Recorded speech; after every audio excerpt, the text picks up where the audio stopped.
नमस्कार प्यारे विद्यार्थियों, मैं प्रदीप कुमार आप सभी का हार्दिक स्वागत करता हूं आपके अपने YouTube channel deep study with Pradeep में।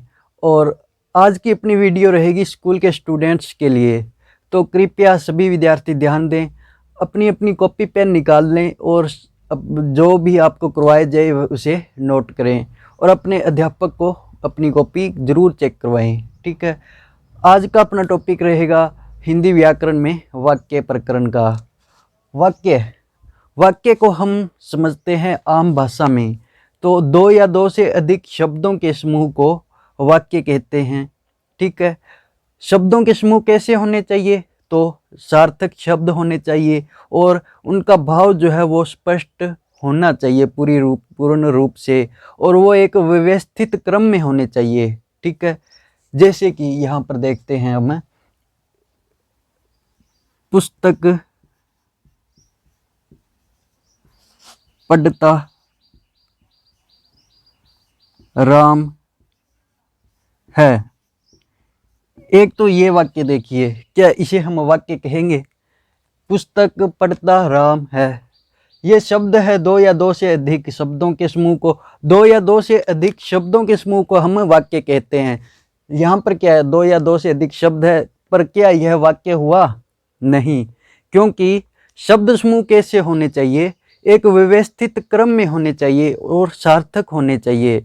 उसका भाव प्रकट होना चाहिए कि वक्ता जो है कहना क्या चाहता है, स्पष्ट रूप से हमें उसका भाव प्रकट होना चाहिए। जैसे कि इसको आप देखते हैं, राम पुस्तक पढ़ता है।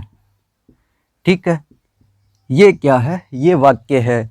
यहाँ पर देखिए, दो या दो से अधिक शब्द समूह है। राम क्या है? एक शब्द है। पुस्तक क्या है? एक शब्द है। पढ़ता क्या है? एक शब्द है। तो ये शब्द है, इनका समूह क्या कहलाता है? वाक्य कहलाता है। और समूह कैसा है? व्यवस्थित क्रम में है। राम पुस्तक पढ़ता है, इस प्रकार से नहीं है कि पुस्तक पढ़ता राम है। इससे हमें कोई भी अपना पूर्ण रूप से स्पष्ट भाव प्रकट नहीं हो रहा है। यहाँ पर देखिए, राम पुस्तक पढ़ता है, हमें पता चल रहा है कि राम पुस्तक पढ़ता है। पढ़ते ही हमें पता चल रहा है कि राम पुस्तक पढ़ता है। हमें अब इसका भाव वक्ता कहना क्या चाहता है वह स्पष्ट रूप से हमें एक बार में ही पता चल रहा है।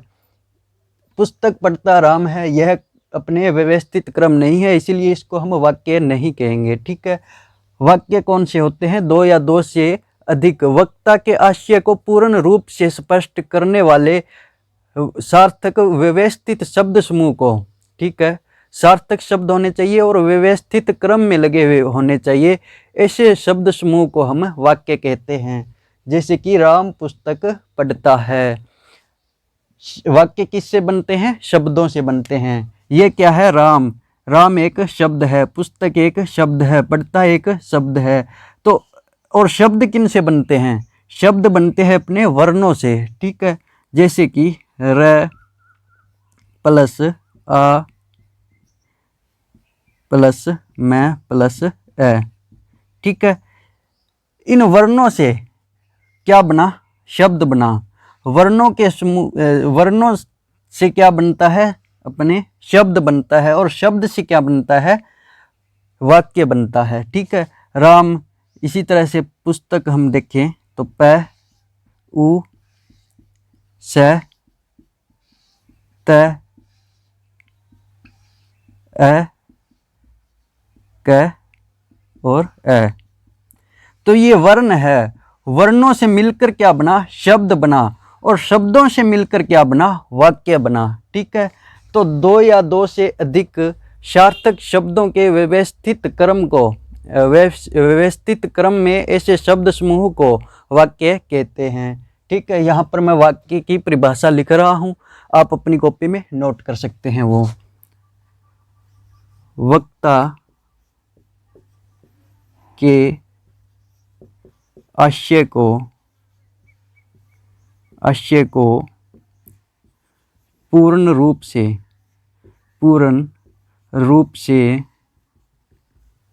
स्पष्ट करने वाले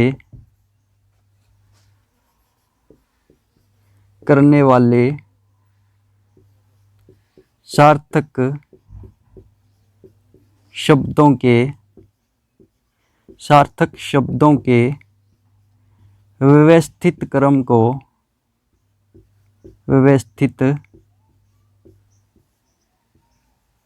क्रम को क्या कहते हैं? वाक्य कहते हैं। ठीक है, वाक्य कहते हैं। ठीक है, वाक्य किसे कहते हैं? वक्ता के आशय को पूर्ण रूप से स्पष्ट करने वाले सार्थक शब्दों के व्यवस्थित क्रम को। ठीक है, अब दो या दो से अधिक शब्द समूह है यहाँ पर, लेकिन ये क्या व्यवस्थित है? पुस्तक पढ़ता राम है, यह व्यवस्थित नहीं है, इसीलिए इनको हम इसको वाक्य नहीं कहेंगे। राम पुस्तक पढ़ता है, दो या दो से अधिक शब्द समूह है। ठीक है, वक्ता यानी कि बोलने वाला क्या बोलना चाह रहा है उसको पूर्ण रूप से स्पष्ट होना चाहिए। ऐसे सार्थक शब्द जो है उनके व्यवस्थित क्रम को हम वाक्य कहते हैं। यहाँ पर देखिए वक्ता क्या कहना चाह रहा है? राम पुस्तक पढ़ता है, राम पुस्तक पढ़ता है यह कहना चाहता है वक्ता। तो यह जो है इस वाक्य में हमें पूर्ण रूप से स्पष्ट हो रहा है कि राम पुस्तक पढ़ता है, ऐसा कह रहा है वक्ता। करने वाले सार्थक शब्दों के व्यवस्थित क्रम को, ये शब्द जो है इनका व्यवस्थित क्रम है, ये राम पुस्तक पढ़ता है। ठीक है, तो इस व्यवस्थित क्रम को हम क्या कहते हैं? वाक्य कहते हैं। ठीक है, वाक्य किसे कहते हैं? वक्ता के आशय को पूर्ण रूप से स्पष्ट करने वाले सार्थक शब्दों के व्यवस्थित क्रम को वाक्य कहते हैं। और वाक्य किन से बनते हैं? शब्दों से बनते हैं, और शब्द जो है वो वर्णों से बनते हैं। वर्णों से क्या बने? शब्द बने, और शब्दों से वाक्य बन गए। ठीक है, र जैसे राम के अंदर वर्ण है, र के अंदर आ की मात्रा है, र आ मैं फिर ए। इन वर्णों से मिलकर राम शब्द बना। प उ श त ए क ए, इन वर्णों से मिलकर पुस्तक शब्द बना। इसी तरह से पढ़ता में प ए ढ ए त आ, इन वर्णों से मिलकर पढ़ता बना। और इन वर्णों से मिलकर जो है इन वर्णों से मिलकर राम बना, इन वर्णों से मिलकर पुस्तक बना। फिर पढ़ता वर्णों से बना है, पढ़ता शब्द भी। तो इन शब्दों से फिर मिलकर क्या बना है? वाक्य बना है। ठीक है, इन शब्दों से राम पुस्तक पढ़ता है, तो ये अलग अलग शब्द है, इन शब्दों को मिला दिया, एक व्यवस्थित क्रम में लगा दिया गया, तो ये क्या बन गए? अपने वाक्य बन गए। ठीक है, आगे हम अब समझते हैं वाक्य के अंग। वाक्य के अंग को हम समझते हैं कि कौन कौन से होते हैं। तो जिस प्रकार से वाक्य के अंग और भेद में बहुत अंतर होता है, जिस प्रकार से हमारा शरीर है, ठीक है, वो किन किन अवयवों से या फिर अंगों से मिलकर बना है, इसी प्रकार से वाक्य जो है जिन अवयवों से मिलकर बना है, ठीक है, वाक्य जिन अवयवों से मिलकर बनता है उसे वाक्य के अंग कहा जाता है। ठीक है, वाक्य के दो अंग होते हैं, कौन कौन से? एक तो है उद्देश्य और दूसरा है विधेय। ठीक है, उद्देश्य और विधेय यह वाक्य के दो अंग होते हैं, दो मुख्य अंग होते हैं, उद्देश्य और विधेय। ठीक है, उद्देश्य और विधेय ये अंग है, ठीक है, वाक्य के। जिस प्रकार से हमारे शरीर के अंग है, हाथ कान नाक, इनसे मिलकर हमारा शरीर बना है, यानी कि मानो इन अंगों से मिलकर बना है, उसी प्रकार से उद्देश्य विधेय से मिलकर जो है वाक्य बना है। इसीलिए ये दो जो है मुख्य अंग है वाक्य के। इसके अलावा अन्य अंग भी है, जैसे कि अपने विशेषण, क्रिया विशेषण, कारक, लेकिन वो जो है अपनी इच्छा के अनुसार प्रयोग में किए जा सकते हैं। ठीक है, मुख्य जो अंग है वो उद्देश्य और विधेय, दो अंग है वाक्य के। वाक्य के दो अंग है, उद्देश्य और विधेय। अब उद्देश्य किसे कहते हैं? ठीक है, जिसके विषय में बात की जाए, जिसके विषय में बात की जाए, जिसके विषय में बात की जाए, ठीक है, यानी कि कर्ता। उद्देश्य कौन सा होता है? कर्ता। कर्ता यानी कि करने वाला। जिसके विषय में बात की जाए वह क्या होता है? उद्देश्य होता है। और उद्देश्य के बारे में जो बात की जाए, यानी कि उसके जिसके विषय में बात की जाए वह तो उद्देश्य हो गया, और उसके बारे में जो कहा जाए, यानी कि उसके बारे में जो कुछ कहा जाए कि वह क्या होगा? अपने विधेय हो जाएगा। यानी कि उद्देश्य के विषय में जो कहा जाए,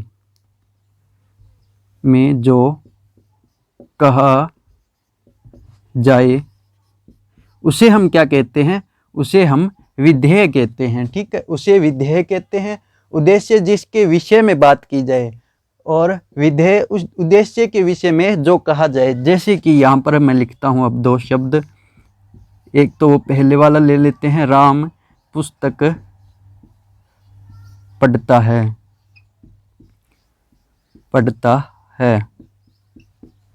और सीता गाना गाती है, ठीक है। राम पुस्तक पढ़ता है और सीता जो है गाना गाती है। यहाँ पर दो शब्द है, दो वाक्य है। कौन कौन से? राम पुस्तक पढ़ता है और सीता गाना गाती है। तो यहाँ पर देखिए किसके बारे में, यहाँ पर किसके बारे में बात कही जा रही है? तो पहला वाक्य देखिए पहले, राम पुस्तक पढ़ता है, तो इसमें किसके बारे में कहा जा रहा है? राम के बारे में, ठीक है। राम के बारे में बात, जिसके विषय में बात की जाए, किसके विषय में बात की जा रही है? राम के बारे में, यानी कि जिसके बारे में बात की जाए, जिसके विषय में बात की जाए, तो राम इसमें क्या है? उद्देश्य है, ठीक है। राम इसमें क्या है? उद्देश्य है। राम पुस्तक पढ़ता है, तो उद्देश्य के विषय में जो कहा जाए, राम क्या कर रहा है? राम के बारे में क्या कहा जा रहा है? यानी कि पुस्तक पढ़ता है, राम के बारे में कहा जा रहा है कि पुस्तक पढ़ता है, तो यह पुस्तक पढ़ता है, यह क्या है? अपने विधेय है, ठीक है। राम जिसके विषय में बात की जाए या फिर जिसके बारे में कहा जाए, वह क्या होता है? अपने उद्देश्य होता है। और उसके बारे में जो कहा जाए, उसके बारे में क्या कहा जाता है वाक्य के अंदर, वह क्या है? विधेय है। तो राम पुस्तक पढ़ता है, यहाँ पर राम के बारे में बात की जा रही है, तो राम क्या है? उद्देश्य है। पुस्तक पढ़ता है, कहा क्या जा रहा है राम के बारे में? कि पुस्तक पढ़ता है, तो यह क्या है? अपने विधेय है। वाक्य के दो अंग है, उद्देश्य और विधेय, ठीक है। उद्देश्य और विधेय दो अंग है। और उद्देश्य कौन सा होता है? जिसके विषय में बात की जाए, यानी कि राम के बारे में बात की जा रही है इस वाक्य में। और बात क्या की जा रही है? यानी कि बताया क्या जा रहा है कि पुस्तक पढ़ता है, तो यह क्या होता है? अपने विधेय होता है, दूसरा अंग, जो बात की जाए। इसी प्रकार से सीता गाना गाती है, ठीक है। तो इसके अंदर, इस वाक्य में किसके बारे में बात कही जा रही है? तो सीता के बारे में कही जा रही है, इसीलिए सीता में क्या है? उद्देश्य है, ठीक है। सीता के अंदर क्या है? उद्देश्य है। वाक्य का अंग कौन सा है? उद्देश्य है। सीता के बारे में कहा क्या जा रहा है? तो गाना गाती है। उद्देश्य के विषय में, उद्देश्य क्या हो गया? सीता हो गया। उद्देश्य के विषय में, यानी कि उसके विषय में जो कहा जाए, इसमें क्या कहा जा रहा है? गाना गाती है, तो यह क्या है? अपने विधेय है, ठीक है। उद्देश्य और विधेय वाक्य के दो अंग है। उद्देश्य किसे कहा जाता है? जिसके विषय में बात की जाए या फिर जिसके बारे में कुछ कहा जाए वाक्य के अंदर। और विधेय क्या होता है? उद्देश्य के विषय में जो कहा जाए, यानी कि उसके बारे में क्या कहा जा रहा है, ठीक है, वो अपने विधेय हो जाएगा। जैसे कि राम पुस्तक पढ़ता है, तो राम के बारे में बात की जा रही है, ठीक है। जिसके विषय में बात की जाए, जिसके बारे में कुछ कहा जाए, तो राम के बारे में यहाँ पर इस वाक्य में कहा जा रहा है कि राम पुस्तक पढ़ता है, तो राम में क्या होगा, अपने उद्देश्य होगा, क्योंकि राम के बारे में बात की जा रही है। और बात क्या की जा रही है कि पुस्तक पढ़ता है, तो यह क्या होगा, पुस्तक पढ़ता है। उद्देश्य के विषय में जो कहा जाए, यानी कि राम के बारे में क्या कहा जा रहा है कि पुस्तक पढ़ता है, तो इसमें क्या होगा, अपने विधेय होगा। इसी प्रकार से सीता गाना गाती है, तो सीता क्या है, विषय, जिसके विषय में बात की जाए। तो किसके विषय में बात की जा रही है, यहाँ पर सीता के विषय में बात की जा रही है। तो सीता में क्या है, उद्देश्य है। और बात क्या की जा रही है कि गाना गाती है, तो गाना गाती है, इसमें क्या होगा, अपने विधेय होगा। ठीक है, ये थे वाक्य के 2 अंग। अब वाक्य के भेद पढ़ते हैं हम, वाक्य के भेद। ठीक है, वाक्य के भेद जो है, अपने 2 आधार पर वाक्य के भेदों का वर्गीकरण किया गया है। ठीक है, एक तो अपने अर्थ के आधार पर, ठीक है, अर्थ के आधार पर और रचना के आधार पर वाक्य के भेद जो है अपने 2 आधार पर वर्गीकरण किए गए हैं। कौन कौन से हैं, एक तो है रचना के आधार पर और एक है अर्थ के आधार पर। अब देखते हैं रचना के आधार पर। रचना के आधार पर या फिर रचना की दृष्टि से वाक्य के भेद, वाक्य के भेद। रचना के आधार पर वाक्य के 3 भेद होते हैं। ठीक है, कितने भेद होते हैं, 3 भेद। कौन कौन से, एक तो हो गया अपना सरल वाक्य, सरल वाक्य। दूसरा है अपना संयुक्त वाक्य। ठीक है, दूसरा कौन सा है, संयुक्त वाक्य है। और तीसरा है अपना मिश्रित वाक्य, मिश्रित वाक्य। ठीक है, वाक्य के रचना के आधार पर कितने भेद होते हैं, तो 3 भेद होते हैं। कौन कौन से, सरल वाक्य, संयुक्त वाक्य और मिश्रित वाक्य। ठीक है, इनको हम अब अगली वीडियो में करेंगे। आज के लिए इतना ही। ठीक है, आपका होमवर्क क्या है, तो वाक्य किसे कहते हैं, वाक्य की परिभाषा। ठीक है, वाक्य की परिभाषा उदाहरण सहित लिखनी है। ठीक है, एक प्रश्न ये हो गया आपका। दूसरा प्रश्न है आपका, अपने वाक्य के कितने अंग है, उन अंगों की परिभाषा और उदाहरण सहित उनको भी लिखना है। और तीसरा प्रश्न है, अपने रचना के आधार पर वाक्य के कितने भेद है, उनके नाम बताइए। उनकी परिभाषा नहीं लिखनी, सिर्फ उनके नाम बताने हैं और रचना के आधार पर कितने भेद है यह बताना है।